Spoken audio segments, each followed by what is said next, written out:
नमस्कार दोस्तों, मेरा नाम है प्रीत साहू।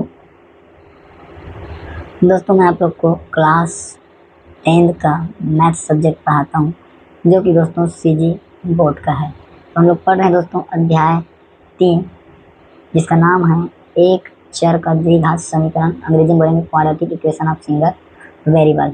तो दोस्तों, इस अध्याय के हम प्रश्नावली क्रमांक 3 को हल कर रहे हैं, जिसमें हम प्रश्न क्रमांक 6 का हल देखेंगे। देखिए, आपका प्रश्न क्रमांक 6 यहाँ पे दिया है, इसे आप पढ़िए, समझिए और इसका हल करिए। तो देखिए दोस्तों, क्या बोल रहा है यहाँ पे। सबसे पहले मैं लिख देता हूँ हल।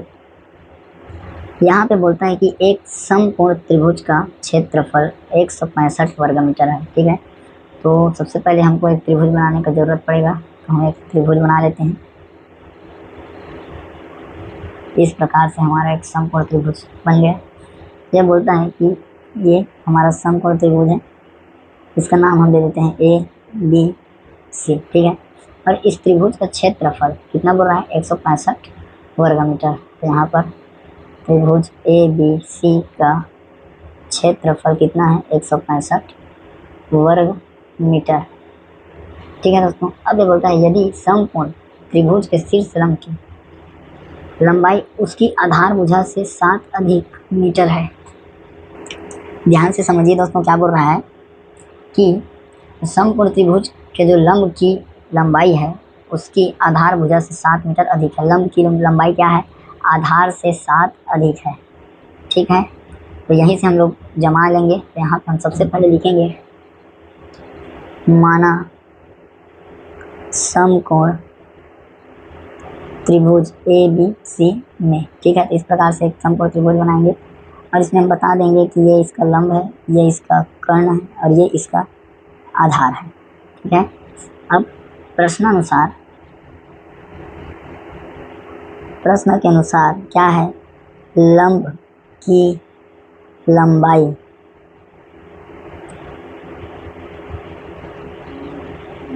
लंबाई आधार से 7 मीटर अधिक है।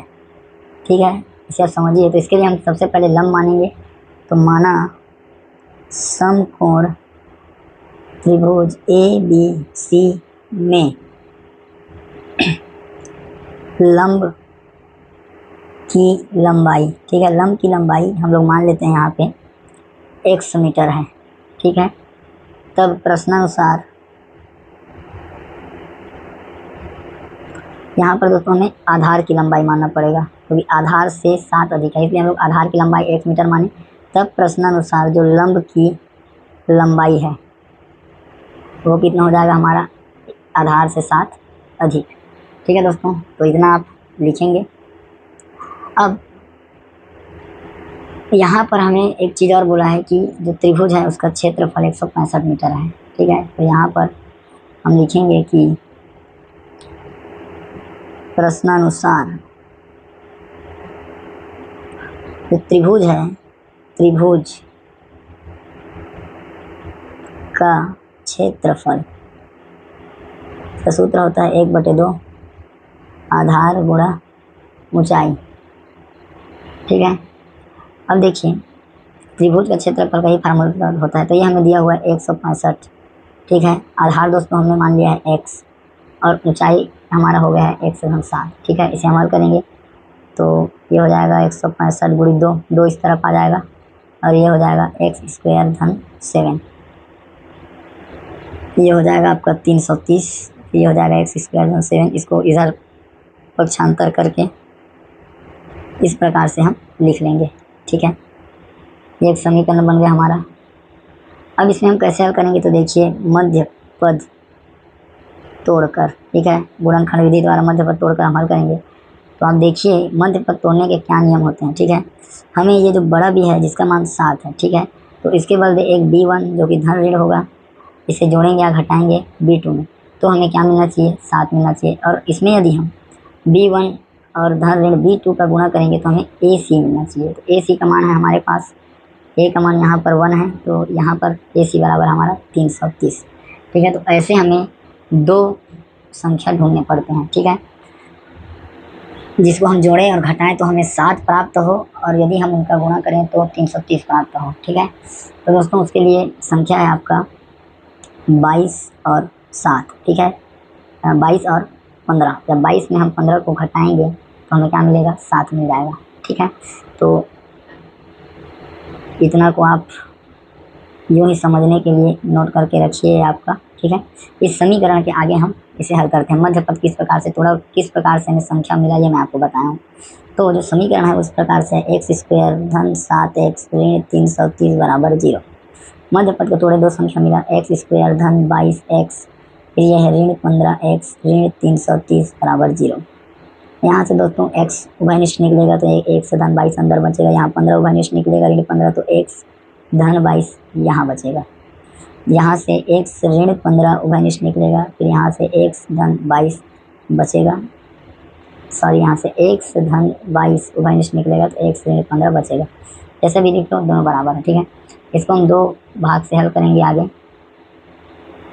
तो ये हो जाएगा x धन 22 बराबर 0 और x ऋण 15 बराबर 0, तो x बराबर ऋण 22 और x बराबर 15। ठीक है, तो जो दूरी वो क्या होती है, यहाँ पे लिख सकते हैं कि डिस्टेंस या लंबाई हमेशा धनात्मक होती है। ठीक है, इस बेस में हम इसको लिखेंगे, x बराबर हमारा मान आएगा 15।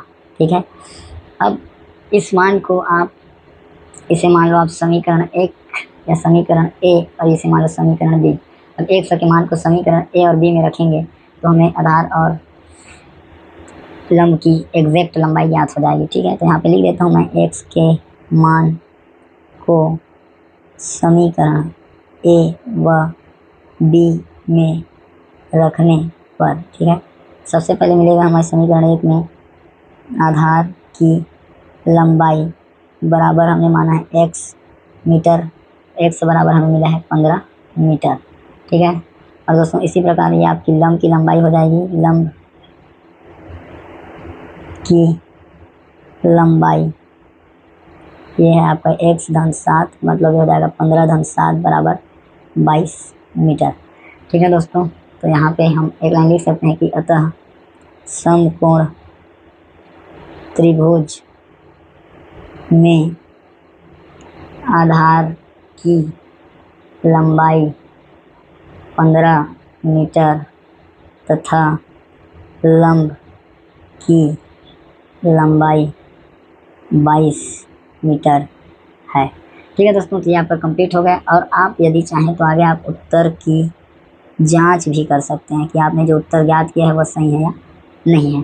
तो उसके लिए हमें जो दिया गया है एक त्रिभुज का क्षेत्रफल,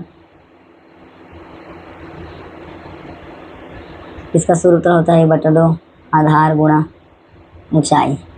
ठीक है, त्रिभुज का क्षेत्रफल 165 वर्ग मीटर दिया है, आधार हमने ज्ञात कर लिया है 15 मीटर और ऊंचाई हमने ज्ञात किया है 22 मीटर। ठीक है, तो यहाँ 2 एकम 2 ये हो जाएगा, और 15 और 11 का हम गुणा करेंगे, 15 और 11। ठीक है, तो 15 और 11 का जब आप गुणा करेंगे दोस्तों आपको 165 ही मिलेगा। लेफ्ट हैंड साइड बराबर है राइट हैंड साइड के। ठीक है, इति सिद्धम, इस प्रकार से आपका जो उत्तर है वह सत्य है। ठीक है, तो उम्मीद करता हूँ दोस्तों आपको अच्छे से समझा पाया हूँ।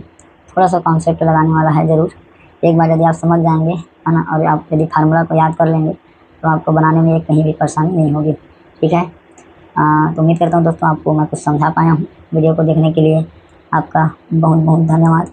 ज़्यादा से ज़्यादा दोस्तों इसे लाइक करें, चैनल को सब्सक्राइब करें, और दोस्तों ज़रूरतमंद तक शेयर ज़रूर करें। ठीक है दोस्तों, मिलेंगे नेक्स्ट सॉल्यूशन के साथ, तब तक के लिए जय हिंद,